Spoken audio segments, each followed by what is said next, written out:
Ja, welkom bij de Weltspraken podcast. Hallo. Hallo, we zitten hier met 3 dames aan tafel. En voor de rest is het nog helemaal leuk hier. Maar dat kun je vast gehoord, want hier gebeurt het. En ik zit hier met Marlene Bakker. Mooi. En met de gezusters Toenink. Ja, Yes. zeker. Wie is wie? Ik ben Fenne. En ik ben Imke. Aha, kijk. En ik wil ook nog even vertellen, wie hebt op de achtergrond TikTok Tammo. Dan zing ik liedjes van Ede Staal. Een groot Grunninger is dat. Kennen jullie Ede Staal of niet? Qua naam wel. Ik weet de- qua van muziek naam. even niet. Maar Dus dat is een van de grootste Grunningers.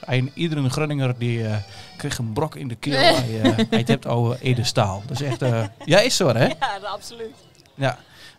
Ik heb ook nog een jingletje. Dus dat moet ook nog helemaal gebeuren voor de officiële gang van zaken.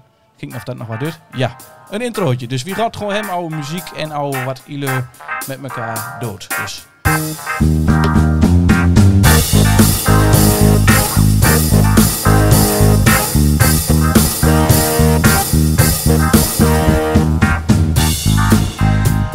Ja, zo vuur aan het begin. Eens even kijken. Ik heb zelfs ook nog vragenvuur bereid. Marlene was heel bang, want hij dacht van ik versta helemaal niks van dat Twents. Dus Tot nu toe gaat het heel goed. ja, het ging Maar ik allemaal heb goed. een keer gehad dat iemand uit Twente iets tegen mij zei en dat ik hem niet verstond. En dat vond ik zo vervelend. Daar baalde ik zo van. Dus, het zal vast wel goed komen. Ja, en het faalt allemaal met. Maar er is toch ook wel heel veel hetzelfde in het Grunnings precies, en in precies. Twents. Ja, absoluut. En kennen jullie Grunnings? Ja, ik ken het wel. weet je wel. Ja. Een beetje wel, oké. Ja. Ja. Het is natuurlijk ook de bedoeling dat jullie elkaar ook wat vragen en zo. Dus, maar ik heb wel wat vraagjes voor lauw vuur aan het begin. Wie is Marlene? Ik ben Marlene Bakker, kom uit Groningen. Ik zing en schrijf in het Gronings. In 2018 is mijn debuutalbum Rive uitgekomen. En veel mee gespeeld, veel mee getoerd. Support act van Daniel Lohuis was ik bij zijn clubtour. We stonden op Noorderslag, theatertournee gedaan. En dit jaar komt mijn tweede album uit in september. Om Tuin heet dat. En dan gaan we weer op theatertournee. En nu is het festivalseizoen natuurlijk. Dus nu spelen we al op een paar hele mooie plekken. Zoals Sunnewende. Dus Ja. ja, Ja, Leuk. dat in het kort. cool. Nou, laat dan direct even naar de andere kant van de tafel gaan. Want Ja. ik zie één gezicht wat misschien wat vaker al bekend is voor de televisie. Dat is het Imke of Nee, dat is Fenne, Fenne. dat Fenne. ben ik. Ja. Venne heeft meegedaan aan The Voice Kids. Ja. Oké. Ja, toen was ik 14 jaar. En ik vond zingen eigenlijk altijd al leuk. En ik had me stiekem opgegeven voor de Voice Kids. En dan moest je eerst filmpjes opsturen. En op een gegeven moment kreeg ik een mailtje. Ja, je bent door. En je moet naar Hilversum toe komen. Dus toen dacht ik, oké, dan moet ik het thuis maar gaan vertellen dat ik me heb aangemeld. En van het een kwam het ander. En toen mocht ik op auditie komen in Hilversum. Mhm. Oké, mooi. Ja. En, maar je hebt ook nog een zuster en dit ook zingen. Ja, zeker. Is dat altijd al in het gezin? Muziek? Ja, toen zij begon te zingen, toen moest ik ook zingen. Ja, en Ma heeft altijd al gezongen. Vroeger. Die zong altijd met haar zuster. En dat hoorden wij vroeger al. Ja. Dus er zijn een aantal nummers die ik alleen maar de versie van Ma ken. Mhm. En van mijn tante. En niet de originele versie. Oh, wauw. Ja, Ja, Wat mooi. ja. grappig. Dat is heel tof. Wij moesten vroeger ook elk jaar met kerst moesten wij mee naar de kerk. En dan ging mama zingen. Ja. En sommige nummers daarvan, die zij dan zong in de kerk, die ken ik van mama. Ja. Ja, of Oh. met trouwerijen die, Ja, klopt. die mama vroeger Ja. vaak deed. Oh, ze trad ook echt op Brulfen en Ja, zo? ja. Oké. Ja, samen met haar zus. Oké. Ja. Als echt een duo en met een band Ja, ermee, nee, of- nee vaak tijdens de ceremonie Oké, deden Ja. ze dat dan. mooi. Ja. Ja, maar Woer is dat. Dat is ergens in Twente. Maar welke plek?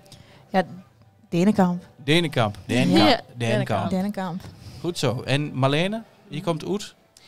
Ik ben geboren in Niezijl, dat is Westerkwartier is dat. En op mijn 10e zijn we verhuisd naar Smeerling. En dat ligt in Westerwolde, Oost-Groningen. En op mijn 17e ben ik verhuisd naar Brabant om daar aan de Rock Academie te studeren. Ja. En daar kreeg ik zo'n enorme heimwee. Dat ik eigenlijk aan de Brabanders te danken heb dat ik in het Gronings ben gaan zingen. Dus toen ik die heimwee niet meer kon weerstaan, toen ben ik terug verhuisd naar Groningen. Heb ik heel lang in de stad gewoond.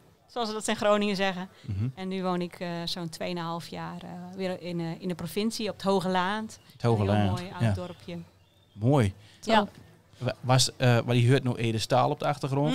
Heb je dat ook een lusterd onderwiel? of? Ja, nou ja, absoluut. Ik bedoel, als mijn vader dat vroeger opzette, toen ik echt nog heel jong was, vond ik dat verschrikkelijk. Vond ik echt oude meuk. Ik dacht, man, wat ben je nu weer aan het luisteren? Maar toen kwam ik in Brabant en toen miste ik Groningen zo ontzettend. En toen begon ik Ede Staal weer te luisteren. En ineens snapte ik waar hij over zong en dat kwam allemaal binnen. En toen dacht ik, wat zou het te gek zijn als ik ook in het Gronings zou gaan schrijven. Dus ja. Ja, en Ja. maar je bent zelf niet met Gronings opbracht. Ja, zeker wel. Mijn hele familie praat Gronings en mijn ouders met elkaar praten Gronings en de buren en zo. Maar zodra ze tegen ons praten, was het meteen in het Nederlands. Dus er werd van mij nooit verwacht dat ik in het Gronings zou praten, wat achteraf hartstikke jammer is. Ik kan het wel een beetje proten, maar je kan wel aan mij horen dat het gewoon niet helemaal vloeiend is zoals als je echt dat heel veel hebt gesproken. Maar dat heeft de Max Toening ook. Ja. Denk je daar niet van, dikke vinger, daar heet mezelf maar beter met leren? Dat heb ik dan altijd. Ja, ik denk toch dat, als dat zou kunnen, had ik dat denk ik al lang gedaan. Maar het is toch als je echt even, als je meteen wil en meteen wil uitleggen hoe je over iets voelt, of je wil meteen iets vertellen, dan is het toch makkelijker om in het Nederlands te doen. Want anders ben je toch aan het zoeken naar woorden, terwijl je juist even... Maar ik moet wel zeggen, bij emoties of zo, dan schakel ik wel snel terug naar het Gronings. Zelfs als ik iemand wil troosten of als ik iemand aan de telefoon heb en er is iets ergs gebeurd, zeg ik, hi, live it, weet je wel. Dat soort dingen, dat zit echt wel doorgecijpeld in mijn Nederlands. Of dit koekje is slof, of wat is er voor televisie, weet je wel. Dus eigenlijk is het een half Gronings, half Nederlands wat ik wel spreek. Grappig. Maar je zingt nooit het woord slof. Dat is, wie denkt altijd van, dat is echt Twents. Ja. Maar Ja, dat is, Dat is Nederlandse acties. ja. Ja. En zo heet toch meteen weer een connectie, zeg maar. Klopt. Want ik Ja. herken dat ook. Ja. Ik hoor een Ummi altijd Twents, altijd Riesens en Erters en uit de familie kwam en dan ging het onderwiel. Maar zo gauw als ze tegen mij begonnen te spreken, dan moest het in Jammer, één keer zo. Ja. Ja. En Ja. als we daar zijn van, noem maar wat, dan zeggen we iets in Twents. Nee, jullie moeten dat niet doen, jullie moeten netjes Ja, spreken. klopt. Ja, Ja. zonde. Terwijl ik mijn vader en moeder nooit iets onverzoenlijks heb horen zeggen. Nee, Dus de taal is niet onverzoenlijk. nee. Een mens is onverzoenlijk. Ja. Of verzoenlijk. Ja. Ja. Het is gewoon jammer dat wij in een tijd zijn grootgebracht waar er toen nog werd gedacht dat als je in een dialect of in streektaal werd als je dat meekreeg, dat je dan een achterstand zou oplopen. Ja. En dat is Mhm. natuurlijk dikke onzin. Hoe meer Ja. talen je leert, hoe beter. Hoe beter. juist. Ja, Ja. zeker. Maar goed, ja, met de wijsheid van nu. Ik wou dat ik de tijd terug kon draaien en dat ik het gewoon wel met de paplepel in groot had gekregen. Maar dan was het niet zo bijzonder geweest als nu. Nou, weet ik niet. Ik denk dat ik dan nog steeds in het Gronings was gaan zingen. En dat had niet zoveel verschil gemaakt. Behalve dat ik me ook echt in het Gronings goed had kunnen uiten. Ik had dat wel fijn gevonden. Mhm. Ja. En hoe is dat bij jullie? Ja, ik denk dat je daar ook nog niet echt bij stil stond. Dat hun niet Twents tegen je praten, maar gewoon Nederlands. Nee, Ja, dat klopt. is gewoon hoe je bent opgegroeid. Ja. Plus Sta je niet bij al je stil. leeftijdsgenoten deden het ook niet. Nee, Hmm. Mhm. dus, op school werd er ook geen aandacht geschonken aan Twents. Ja, je woonde in Twente, maar Nee. meer dan dat was het ook niet. Nee. Precies. Dat En- doen die Friesen toch een stukje beter, hè? Ja. Ja, zeker. Ja. En de Ja. Limburgers. Ja, die hebt dat ook goed voor elkaar, inderdaad. Ik kan me nog heugen van mijn kinderschooltijd, zeg maar. Hmm. We hadden 1 merken in de klasse. En dan kon geen Nederlands. Dan kon Oh ja. alleen maar Oh, Riesens. ja. En dan, we waren naar spullen of ik weet niet wat. En de leer ons een wasknijper. Ja? En ze zegt, juf, ik heb een tuigpinnen voor u. En toen zei de juf, nee, dat is geen tuigpinnen, dat is een wasknijper. Maar het was wel een tuigpinnen. Ja. Vuur dat Ja, merk. ja, tuurlijk. Ja. Dus direct vanaf dat ogenblik werd duidelijk, die taal hoort hier niet. Hmm. Dat Oké. kregen we allemaal direct met. Hebben jullie ook zulke ervaringen? Of? Ja, het is wel vaak als je met bijvoorbeeld vrienden uit het Westen praat, dan is het wel, dan zeg je iets en dan kijken ze je aan van, wat zeg jij nou weer? Ja. Dat je zoiets van, oh, ik heb iets verkeerd gezegd. Mhm. En dan Ja, of dat heb je je- helemaal niet door dat het niet Nederlands is. Ja, of dat je tv kijkt en dat er iemand uit Twente opkomt. En dat eigenlijk heel vaak de reacties dan zijn, oh wat boers, wat lomp, wat... Ja. Dat weet ik nog wel, dat ik zoiets had van, oh ik wil absoluut niet zo klinken. Oh, joh. Nou, ik heb Ja. op kamers gezeten in Friesland. In Leeuwarden zat ik op kamers. En dat ik wel een paar huisgenootjes kwamen uit Drenthe. En daardoor hadden wij wel weer heel veel dezelfde woorden. Zoals als wij zeggen dat de melk over datum is die kapot. Oh ja. Ja, en ik zei, de melk is kapot. En het eerste wat mijn huisgenootje deed, is die rennen naar de koelkast. En die kwam terug met een pak melk. Hij is gewoon nog goed hoor. De koelkast is gewoon nog schoon. Ja. En ik begon zo heel hard te lachen. En ik dacht van, oh ja, tuurlijk. Hij is over datum. Hij is, Ja. Grappig. Ja, je hebt heel veel van dat soort deuren. Ja. Dat kent iedereen natuurlijk. Waar de deur is los. En, Ja. Ja. En dan ga je natuurlijk altijd nadenken van wat is het dan wel? Mijn veter is open. Nee, dat klopt ook niet. Nee. Nee. Ik heb de veter los of ik heb de band lek. Nee, mijn band is lek. Dus, net een andere grammatica.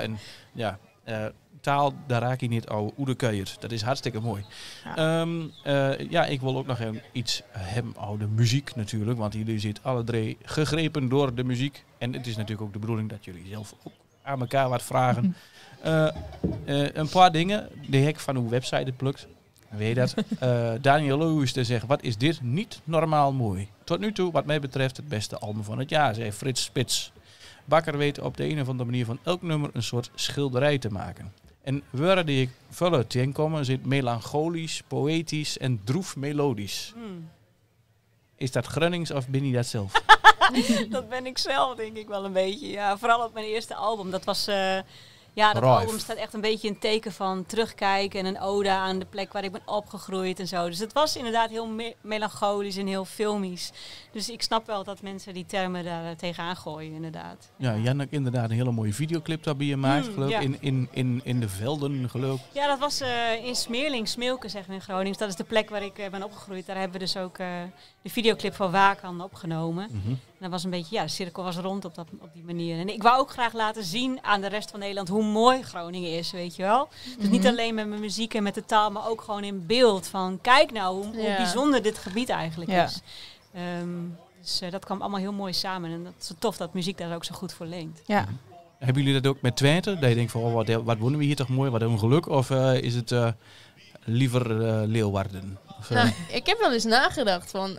we willen wel wonen in een andere stad. Maar toch, als je dan hier weer bent, dan... Ja, het is altijd thuis. Ja, 5 minuutjes fietsen en je bent echt op een vet mooie plek. En je gaat echt een mooie wandeling maken. Precies. En als je bijvoorbeeld in Amsterdam of Utrecht woont... Ja, je kunt wel buiten de stad een wandeling maken. Maar je komt 100 mensen tegen. En dat je moet eerst een stuk fietsen voordat je überhaupt de bebouwde kom uit bent. Ja. En als we bij Pa en Ma weglopen, je loopt 5 minuutjes, dan ben je midden in de natuur. En je komt altijd nog plekjes tegen die je nog niet hebt gezien. Ja. En dat is zo mooi. Ja. Gewoon lekker hier blijven. Ja. Dat gelijk. Ja, heb je tips inderdaad voor wat je hebt geprobeerd om met de Voice Kids mee te doen? Of dat is goed gelukt trouwens. Ja. Maar heb je dat aan het denken zat? Dat je denkt van, dit is het wel of niet? Of, wat ik eigenlijk na de Voice heb gemerkt is dat je gaat wel heel erg anders kijken naar televisie. Het is natuurlijk, als je nu naar de televisie kijkt en je denkt, het is allemaal spontaan. Maar nu weet ik dat achter elk clipje, dat is gewoon 5 of tot 10 keer opgenomen. En daar is het perfecte beeld is daar uitgekozen. En we hebben ook wel eens met RTV Oost wat dingen gedaan. En dat is gewoon zoveel puurder hier in Twente. En dat vind ik eigenlijk veel mooier dan eigenlijk die echte media business in Hilversum in het Westen, zeg maar. Maar wil je verder met de muziek? Ja, dat zeker. Ja. En dan ook op de manier zoals Marlene dat doet? Ja, als zij zegt, nou, ik heb deze tour gedaan, dan ben ik stiekem wel een beetje jaloers dat je dat al dat hebt mogen doen. Vind ik echt heel gaaf. Vooral niet jaloers zijn. Want nee, maar dat vind ik echt heel gaaf dat je dat doet. Ja, tof, dankjewel. Ja. Maar dat is zeker ook mogelijk voor jullie, weet je wel. Dus, wie weet. En hoe is dat met u? Ja, vroeger vond ik het altijd heel erg spannend. Ik was altijd heel onzeker en ik vond het vooral heel erg eng om mezelf te laten horen. Maar ik merk nu ik wat ouder word, dat ik het wel wat meer omarm en dat ik dat ook wel af en toe wel heel lekker vind. Ik zou het niet alleen willen, maar ik merk dat als wij samen op het podium staan, dat ik daar echt wel heel erg van kan genieten. En ik dat het echt heerlijk vind. En als dat op kleine festivaletjes is dat prima. En als dat voor een iets grotere zaal is, zou dat ook heel tof zijn. Ja. En wat voor soort muziek denk je dan aan? Is het echt alleen met gitaar en niet door beide? Of? Ja. Ja, ik denk als wij samen zingen, dat haalt wel het beste in ons naar boven, Ja. denk ik. Wauw. Kijk, als je een akoestische tour zou kunnen doen of ergens akoestisch zou kunnen spelen. Je hebt een keer een drummer of een keer iemand Ja, tuurlijk. als gastartiest erbij. Zeker. Dat is heel leuk. Maar ik denk dat de basis toch is dat wij spelen. En tweestemmig. En tweestemmig ja. zingen. En dat kan of op gitaar zijn, maar we spelen ook allebei piano. Dus Ja. het kan ook zijn dat de een piano speelt en de ander gitaar. Cool. Ja. Ja, maar als je nu al weet dat dat het beste is en dat het fijnste voelt, dan moet je daar gewoon voor gaan. Ja. Ja. Weet je wel, wat andere mensen dan ook zeggen, gewoon bij je eigen gevoel blijven en Ja. dat dan ontwikkelen. Ja. Mhm. En maakt het dan hoe wat versproken als je dat doet? Nee. Nee, ja. Ik denk Nederlands, Engels en Twents Twents doen we kan. nu. Ja, klopt. Ja. Was dat een openbaring dat kon? Of was dat er altijd daar wel? Nee, dat was er niet altijd. Nee. Nee, want... Nee, eigenlijk is bij mij de afgelopen 2 jaar echt de interesse wel heel erg gewekt. Sinds het Twents Songfestival, sinds jij mee hebt gedaan aan het Twents Songfestival, had ik zoiets van, maar het klinkt eigenlijk wel heel mooi in het Twents. En dat wil ik ook kunnen. En ik wil die Twents taal gewoon kunnen spreken. Of, ja. Ja, wat we vandaag inderdaad nog hoorden is... Het Twents klinkt soms een beetje lomp, maar als wij beginnen te zingen, dan is de hele lompheid is weg. Mhm. Ja. En dat vind ik wel echt een heel mooi compliment, want dat is wel vaak, inderdaad, als het op tv uitgezonden wordt, zeggen mensen wel vaak, het klinkt gewoon heel erg lomp. Het is boers en dat Maar is gewoon, ja... Ligt dat dat zijn aan we de niet. taal of aan de leur die dit hoort? Ja, dat is de vraag. Ja, Klink ik lomp, no? nee. Nee. Ja. Goed. Maar het is misschien ook omdat wij het heel veel horen om ons heen. Mhm, Voor ons is het niet lomp. mhm. Ja, Ja. precies. Maar maakt het ook wat een andere van dug, denk ik dan. Ja. Maar goed. Nee, nu niet meer. nee. Maar toen je in de puberteit zat, was dat wel, Natuurlijk, was dat is wel een heel ding. Heel Ja. belangrijk wat een andere Ja, van dug. ja, dat klopt. precies. Heb je daar ook last van gehad of niet? Dat je zegt van Grunnings, goh, moet dat? Of niet? Nee. Was het altijd goed? Ja, maar dat komt ook omdat het in mijn familie werd gesproken. Dus voor mij was dat gewoon een stukje thuiskomen. En er worden ook gewoon zulke mooie dingen in het Gronings gezegd. Sommige dingen moet ik ook altijd meteen aan mijn oma denken bijvoorbeeld. Dat is zo Ja. gelinkt aan familie en liefde Ja. en gebeurtenissen. Dat het juist altijd, ik kon er altijd heel erg van genieten als ik mijn oma hoorde praten. En die zei dan, ach, het begroot me zo. Of weet je wel... Je hebt maar zo weinig woorden nodig in het Gronings om heel veel te kunnen zeggen. En als zij dan zei, oh, het begroot me, weet je wel, dan wist iedereen wat ze bedoelde. En dat ging meteen zo in je hart in, weet je wel. Dus ook als ik nu in de trein zit en ik hoor Gronings, weet je, dan spitsen mijn oren en dan zit ik echt te genieten. Zo van, oh yes, ik hoor weer even wat Gronings, weet je wel. Ja, ik vind dat gewoon heerlijk om naar te luisteren. En, Ik had dat ook altijd in een trein, zeg maar. Want ik heb in Utrecht gestudeerd. Ja. Ja. En dan kom ik dus terug. Bij Deventer, de bruggen ouwe, zeg maar. Ja. Mhm. En dan verneem ik gewoon aan mezelf. Nou, Rust. ontspanning hier. Ja. En hoe kan ik weer normaal kunnen, ja, zeg maar. maar jij doet dit, dus ontspanning in je kaak ook, letterlijk fysiek. Ja. Ja. Dat je ontspant. Want het kost moeite om de klanken Ja. anders te maken. Want als ik heel Juist, overdreven zo ga ja. praten, dat lukt wel. Verschrikkelijk. Ja. Maar dat hoeft niet. Nee. Nee. Ik had precies hetzelfde. Ik had ook als ik dan van Tilburg terug naar Groningen in de trein zat, dat ik op een gegeven moment ook dacht van, oh gelukkig, ik ben weer in mijn eigen gebied. En dat klinkt super overdreven, want Nederland is hartstikke klein. Mhm. Maar het is toch echt wel een wezenlijk verschil. En als je gewoon, als je je ergens thuis voelt en je bent er niet, dan kan je je soms heel verloren voelen. Ja. Ja. Dus ja, ik was ook zo opgelucht dat ik weer in Groningen woonde na die studietijd. Ik heb daar wel heel veel van geleerd en het was mooi. Maar jeetje mina, ik was echt blij dat ik weer terug was. Dat is wel grappig, want ik heb dus in Leeuwarden gestudeerd. Maar ik heb dat niet echt gehad, omdat ik met 2 Twentenaren in huis woonde. Dat Dus- helpt. Ja. Dat helpt. Je had gewoon een beetje thuis ja. Dat is wel heel grappig. Ja. En Ja, ik had mooi, juist op gelukkig school dat maar. ik met heel veel... En ik ging in Enschede naar school. Dus eigenlijk zou je daar wat meer Twentse mensen verwachten. Maar ik ging ook naar het conservatorium. En daar zaten ook gewoon heel veel Westelingen op. Dus daar merkte ik dan weer niet dat ik, als ik thuis kwam, dan dacht ik, oh ja, nou kan ik weer even normaal. Ja. Ja, joh. ontspannen. Ja. Ja.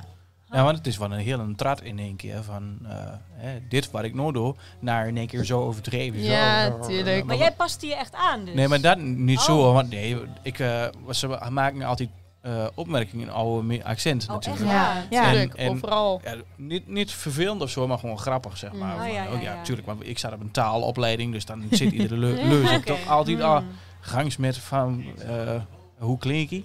En ik studeer in Engels, dus de eerste paar maanden ging alles in het Engels. Want iedereen was heel gedreven. En we hebben hier nog Engels kijken, want dat is groot. En dat is goed voor de ontwikkeling en voor de vluidigheid en alles.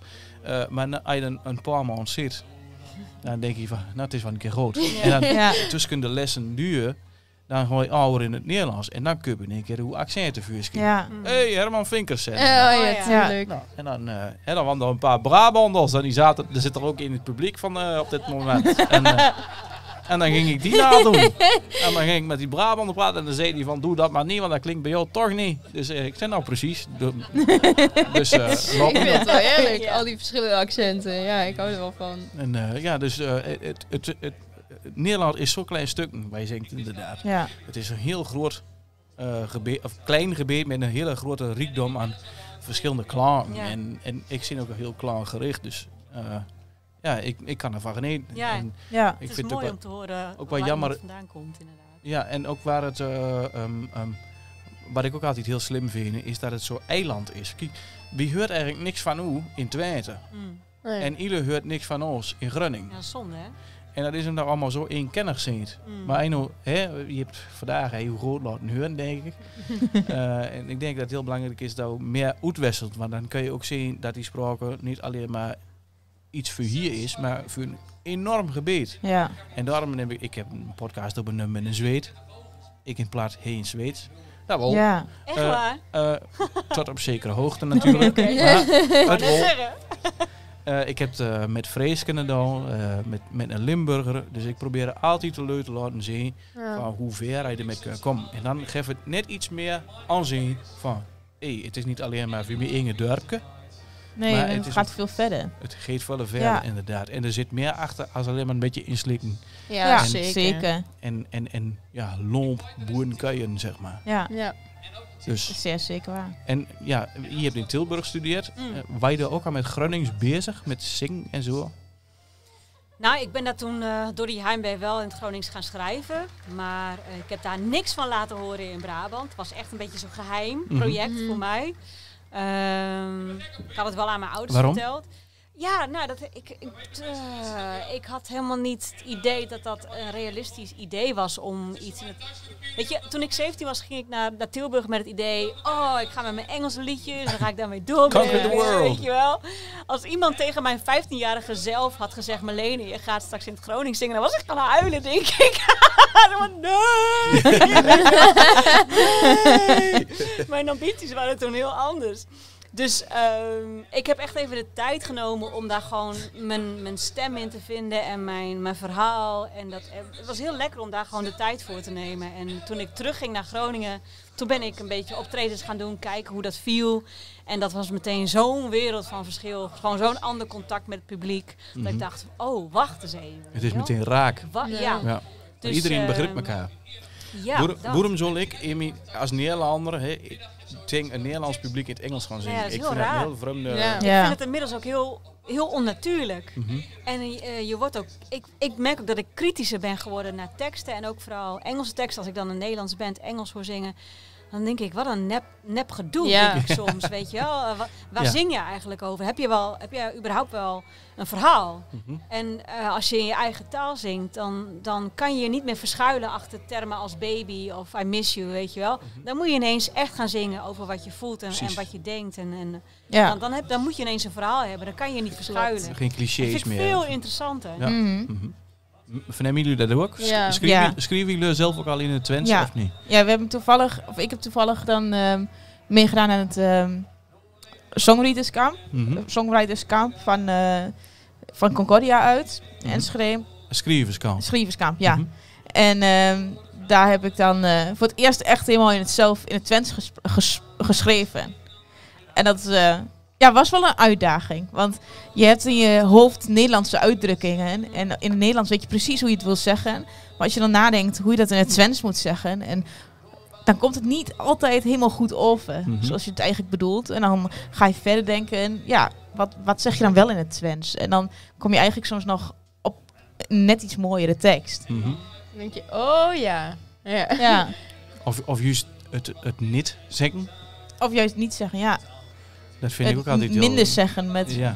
Ja. Ja, klopt. Want ik denk altijd van sommige teksten, dan kun je echt horen, dit is Ummezat 2. Dan is het net niet, zeg maar. Dan is het Ja. van hoe het Nederlands rechtstreeks Ummezat. Ja. Heb ik dan een voorbeeld van, bijvoorbeeld, je hoort wel eens teksten van, ik hol van hoe. Maar dat zeg je nooit in Nee. tweede. Nee. Niet zo tegen elkaar, in ieder geval. Of in ieder geval niet moet een ander bier is. Nee. Of, dan denk ik van, maar daar zou je heel anders zingen. Ja, als je in het echt bedoelt. Ja, ja, zeker. Maar dan is het meer van, dan kom je weer in die clichés van, je zit me nog niks in de weg of zo. Ja. Of dat, Het is wel heel grappig dat je dit voorbeeld noemt. Want ik heb dus een liedje op mijn eerste album, Genoeg voor Me. En daar zit een zin in, ik hol van die. En ik weet nog dat ik dit liedje met Bennett aan het schrijven was. En ik kreeg die zin niet uit mijn bek. Gewoon. Ja. Het was zo Onnatuurlijk. onnatuurlijk. Ik denk, waarom is het zo moeilijk om ik hol van die te zingen? En het is inderdaad omdat Groningers dat niet zo snel Niet zeggen. zeggen. Ik heb het wel in die tekst gelaten, omdat ik het toch wel mooi vond om het wel te zingen. Om er wel voor uit te komen en het een keertje niet zo Gronings aan te pakken, weet je wel. Maar ik merkte wel dat ik er moeite mee had, inderdaad. Dus dat jij dat nu ook zo benoemt, denk ik, verrek, het is gewoon echt iets Neder-Saxisch. ja, het is gewoon een Ja. cultuur. Ja. Je kunt het wel zingen, maar je zingt het niet. Nee, Nee. het is ook niet nodig, Nee. weet je wel. Precies. Je laat het- Je merkt het wel. Ja. Ja. ja? Oké, nee. Ja. Het goed is wel, toch? Ik vind het ook zo mooi. Vinkers had dat een keer. Ik zat een keer met Vinkers te kijken. Herman Vinkers. Ja, Kennen ja. jullie Ja, Ja, ja, zeker. zeker. En dan zei er ook zo van, het is een heel groot verschil. Ik zat een keer in Amsterdam op het terras. En daar vonden wat van die jonge leuven neurig met veel kabaal, met een auto, er langs zitten te trappen, Ja. zeg maar. Ja. En dan in Amsterdam, nou wat de idioten, wow. Is het direct zo maar hij zegt, ik heb hetzelfde een keer in Almelo met hem gemaakt. En dan zit ze op het terras en dan denkt ze, nou, of niet dan? Ja. Dat Dat is is Ja, mooi. echt. een hele andere, Ja. maar je zingt hetzelfde eigenlijk. Ja. En dat vind ik wel een hele mooie. Hebben Ja, jullie eigenlijk zelf... zeg je met minder woorden en net zoveel. Ja, maar je zingt niet van, ik had een muiten met in het begin. Ja. Ben je daar met aan het oefenen? Of... Ja, wat ik wel merk is dat ik meer aan het opletten ben wat als de familie bij elkaar zit, wat er gezegd wordt. En dat probeer ik dan soms even in memo'tjes in mijn hoofd op te slaan. Zo van, oh ja, zo zeg je dat. Mhm. Of zo kan ik dat benoemen. Ja. Ik had van Wekker heb ik nog een nieuwe uitdrukking geleerd. Nou, Nou. Ja. er was de ene zo van heel echte beentjes bij elkaar. Dat betekent dat hij overlijdt. Oh, Zo van, ze lengde hem netjes met de beentjes bij elkaar. Ja. Normaal zit ze altijd zo, zeg maar, met gestrikt wie doet. Ja. En dan links de beentjes bij elkaar. En Oké. dan is het klaar. Dan is het afgelopen. Oh ja. En ja, dus wie leert nog Mooi. alle dagen. Ja. En, Jij stelde vandaag toch ook eentje? Is Welke? iemand uit de tiet gekomen of zo? Ja. Oh ja, dat is als iemand, ja, Ja, als iemand overleden is. Ja. Hij is Ja. op Tietkom. Ja. Uit de tiet gekomen. Mooi hè, heel Ja. poëtisch. Ja, heel, ja. Ja. Iemand die uit de tijd... Maar eigenlijk klinkt het ook Stad. veel netter dan hij is overleden. Ja. Het is Ja. veel mooier eigenlijk. Ja. maar wie kan het ook wel zeggen? Hij is sterven. Ja, Ja, tuurlijk. klopt. Maar uit de Tierkum is net iets meer Ja. Ja. ermee. Ja. Heb je ook zulke dingen met hem gemaakt? Dat je zegt van, hé, dat is een mooie uitdrukking. Dat ga ik gebruiken. Ik denk niet dat ik echt een uitdrukking... Ja, ik heb natuurlijk wel hi hi. Ook echt een liedje die zo heet hi hi. Haha. Hi hi. Ja, maar je kan het op allerlei verschillende manieren gebruiken. Je kan het zeggen na zware arbeid. Als je gaat zitten, dan hi hi. Of als je iemand troost, hi hi. Dus het is op heel veel verschillende manieren wel te gebruiken. Ja. Dat vind ik heel mooi. Mhm. Maar ik heb Tof. voor de rest niet echt... Het valt me op dat het altijd dubbelop is. Hi, hi. Ja. Haha, foei foei. Ja. Oh ja, inderdaad. Jongen, jongen. Kel, kel. Ja. Ja. Poepoe. Ja. Poepoe. Ja. Ho, oh. No, no. Nou. Nou, nou. Ja. Ja. Ja, ja. Ja, ja. Nee, nee. Inderdaad. Ja. Wat een spul, wat een spul. Het is altijd twee altijd. keer. Ja. Dan is het echt. Ja. Als het twee keer is. Ja. Ja, maar ja, ik ben dus eigenlijk wel iets serieuzer ook aan het schrijven nog. Ja. Hij ook al daar plan met. Dat je denkt van, wie heeft dat schrijverskabel gehad en nu gaat het gebeuren. Ja, plan. We hebben het er wel eens over gehad dat het wel leuk zou zijn om een albumje op te nemen of zo. Maar, Doen. Ja. Ja, waarom niet? Ja. Ja. Ja. Ja, en hier, hoe is dat voor u? Ben je hier ook meer met teksten bezig of is het meer het zingen aan zich? Ja, het zingen ben ik sowieso veel mee bezig, maar echt schrijven. Ik heb tot nu toe echt nog maar 2 nummers geschreven. Dus Ja. echt het Twents heb ik nog niet. Nee, ik ben nog niet echt bezig met een nieuw nummer schrijven. Kun je het nog wel? Maar ja, ik ben wel veel bezig met muziek. Dus Mooi. ja. En wat zijn de inspiratiebronnen? Hoe haal je het uit? Nou, ik ben muziektherapeut als beroep. Kijk. En ik merk dat ik af en toe dan komen de cliënten binnen met verhalen. En dan denk ik, ach, dit is eigenlijk best wel een mooi onderwerp om een liedje op te schrijven. Ja. En ja, doe je dat dan in Nederlands of in het Twents? Nou, een van mijn dingen heb ik in Twents gedaan. Oké. Of in het Nederlands geschreven, maar die heb ik laten vertalen. Want- Laten vertalen. Ja. Oké. Ja, met onze oom, Theo. Met onze oom. Ja, Theo heeft ons ook een beetje aangespoord om eigenlijk in het Twents te gaan zingen. Ja. En wie is hoe nu hem? Wat zei je? Wie is jullie oom? Theo Scholte-Lubberink. Of ja, Theo Scholte-Lubberink, inderdaad, sorry. Scholten Lubberink. Ja. Dan Ja. weet je dat je echt de tukkers hebt, maar die hebben altijd een dubbele naam. Dus, Is dat zo? ja, Oké. Olde Luttekhuis, Olde ja. Lubberink en ja, Ja. Terdengen natuurlijk. Ja, hij presenteert het. Van Otten. Ja. Precies. Ja, hij presenteert het Twents Songfestival. Oh ja, oké. Ja, die heeft ons eigenlijk een beetje, jou vooral, in het begin vooral aangespoord om ook eens mee te doen. Ja, en toen heb En ik met dan- 2 vriendinnen meegedaan. En dat jaar daarna heb jij ook jij? meegedaan. Nee, dat jaar daarna heb jij Oh, hem ja. gewonnen. Dat jaar daarna Ja. heb ik meegedaan. En toen, volgende week doen we samen mee. Ja. Het hele festival omverreblazen. Heel Ja. goed. Hey, heb je nog vragen voor, of tips voor de familie Toenink? Ja, gewoon lekker gaan schrijven. Gewoon je eigen stijl gaan ontwikkelen, je eigen liedjes schrijven. En vooral dicht bij jezelf blijven. En je niet gek laten maken. Maar volgens mij doen jullie dat al. Dus Ja, klopt. Ja, Ja. ik En, denk ook wel dat het een beetje het ding is hier. Vooral, doe maar normaal, dan doe je al gek genoeg. Nou, maar Ja, dat zeg ik zeker. niet hoor. Ik zeg Nee, niet maar normaal. niet normaal, maar Nee. doe maar zoals je zelf bent. Ja, Ja. Dan is het prima. ja. doe het zo gek als je wilt. Ja, Ja. Ja, ja. ja Dat is wel mooi, hè? dat denk ik wel. Want ja, het vult toch een beetje vreemd, denk ik. Heb je daar mooie reacties gehad? Of aparte reacties van leu dit dat nog niet van hoe verwacht hadden? Dat je in Twents ging zingen? Eigenlijk alleen maar positieve reacties. Ja. Ja. Ja. De mensen die het niet wat vinden, die zeggen er toch niks van. Dus ja. Nee, Ja. ja. Is ook weer heel Twents. Ja, Ja. ja. Of dat ze na de tijd bij je komen en ze zeggen, oh, dat klinkt wel mooi in het Twents. Ja, ik heb eigenlijk nog nooit tot negatieve reacties over gekregen. Nee. Oké. Nee. Mooi. En ook niet van The Voice? Vanuit The Voice dat ze zeggen, wat ben je nu dat toch met gangs? Nee, eigenlijk ook niet. Eigenlijk mijn vriendinnen in thuis in Denenkamp, die waren eigenlijk allemaal positief. Ja. Ja. Nee, eigenlijk niet. Ik vind het wel mooi ook om te vernemen dat wat ieder ziet, Gen Z volgens mij, als ik het groot hebben, dat hij weer heel anders dan mee bezig zit. Bij ons in minder tijd. Ja. Ja, ja. ik begin ook achteruit te kijken. Maar, ja, was het echt not done. Om daar wat mee te doen. Ja. Maar ik kreeg steeds meer de vragen van hele jonge kinderen. Hele jonge, een jaar of 10, 12 zeg maar. Die het echt heel mooi vindt. En heel veel spijt hebt. Die het heel jammer vindt dat de oren het niet aan het duren gaan. Ja. Ja. Ik heb een keer eerder een podcast opgenomen met 3 Riesense Max. Die heeft een kwartet gemaakt met Riesense woorden. Maar ze spreekt zelf geen woord Riesens. En dat was eigenlijk vroeger een soort van ontdekkingstocht. Mhm. Dus Ja. ik heb ze interviewd en die zeiden van wie vindt het heel jammer. Want het werd eigenlijk wel bij ons. Ja. Je kunt de hele wereld ouwen, Ja. maar wie ben je nou eigenlijk zelf? En de Oleleu heeft altijd voor ons besloten dat wie dat niet mooi vindt. Ja. Ja, Dat is wel zo. Maar wie Ja. vindt het wel mooi? Ja. precies. Verneem je dat ook? Hoe hè? Nou, ik sprak toevallig laatst iemand die heeft een boek geschreven voor haar kleinkind. In Aha. het Twents. Oké.